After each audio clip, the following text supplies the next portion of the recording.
ঠাকুর শ্রী শ্রী বিজয়কৃষ্ণ গোস্বামী মহাশয় বলতেন, উপদেশ শুনে কি হবে? শুধু শুনে গেলে কিছুই হয় না। জীবনে উহা পরিণত করতে হয়। ইচ্ছা করলেই সব উপদেশ মতো চলা যায় না, সত্য। অনেকের ভালো হতে ইচ্ছা আছে, চেষ্টাও আছে, কিন্তু পেরে ওঠে না। সকল রিপুর উপরে সকলের সমান আধিপত্য নাই, এ খুব সত্য কথা। কিন্তু সত্য কথা তো লোকে ইচ্ছা করলেই বলতে পারে, তাই বা করে কই? সত্য কথা, সত্য ব্যবহার, সত্য চিন্তা সকলেরই প্রয়োজন। এ তিনটি অভ্যস্ত হলে আর বড় উৎপাত থাকে না।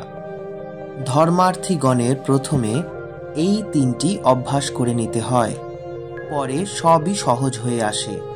এ কয়টি সহজেই অভ্যস্ত হয়। এই তিনটি আগে অভ্যাস করো, সব উৎপাতের শান্তি হয়ে যাবে।